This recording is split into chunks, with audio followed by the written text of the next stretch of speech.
les 2 visites royales à Conakry en 2014 et en 2017 ont créé une dynamique nouvelle dans les relations bilatérales.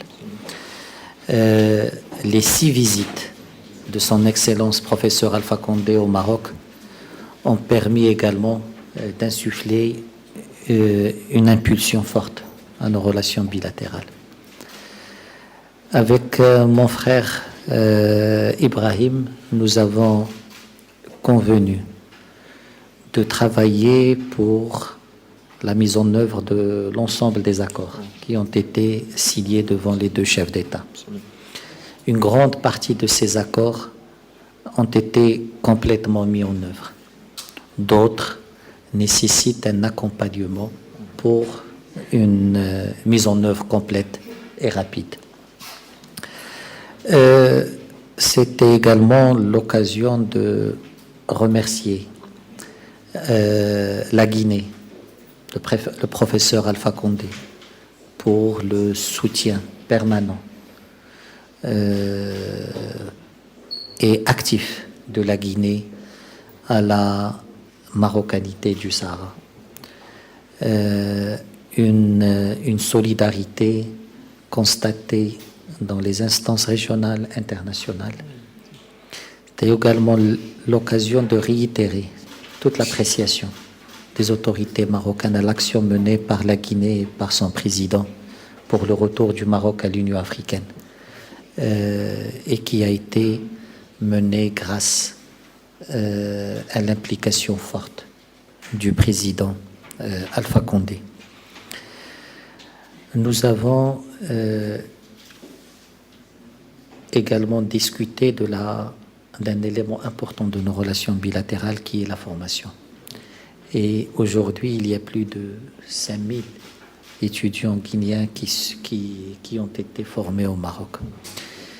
Et aujourd'hui, le nombre de bourses de formation a été augmenté à 270 bourses annuelles, y compris celles qui concernent la formation dans les provinces du sud du royaume dans le cadre de l'ouverture du consulat de Guinée à Dakhla. Nous avons discuté des questions régionales et internationales, la situation au Sahel, la situation en Afrique de l'Ouest. Et sur l'ensemble de ces questions, on a une parfaite convergence de vues.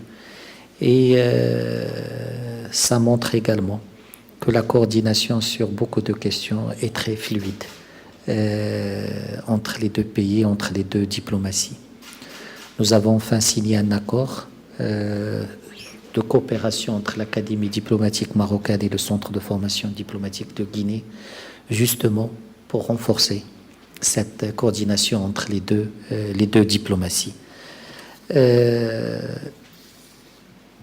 Cette première visite va ouvrir la voie à une coordination plus forte avec mon frère, le ministre, sur l'ensemble de ces questions et également pour tracer une feuille de route pour la mise en œuvre de tous les engagements qui ont été signés devant les 2 chefs d'État à l'occasion des 2 visites royales à Conakry. Encore une fois, bienvenue mon frère et c'est un plaisir de vous recevoir.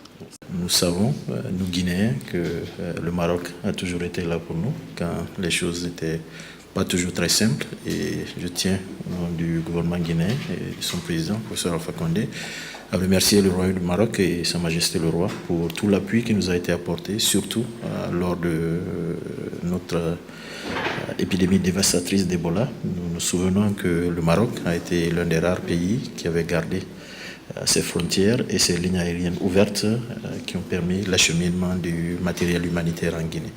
Et donc nos relations politiques, économiques, culturelles, sécuritaires et militaires sont au bout fixe. Nous avons la plus forte communauté d'étudiants guinéens à l'étranger vivant au Maroc. Et nous remercions M. le ministre aujourd'hui qui nous a accordé une quarantaine de bourses de plus pour les divers domaines de formation. Et finalement, comme M. le ministre l'a dit, nous avons procédé aujourd'hui à la signature d'un accord de formation, de coopération entre nos deux centres de formation, le centre de formation perfectionnement diplomatique à Conakry et l'Académie diplomatique du Maroc. Cela va sans doute participer au renforcement de capacités du ministère des Affaires étrangères et des Guinéens de l'étranger.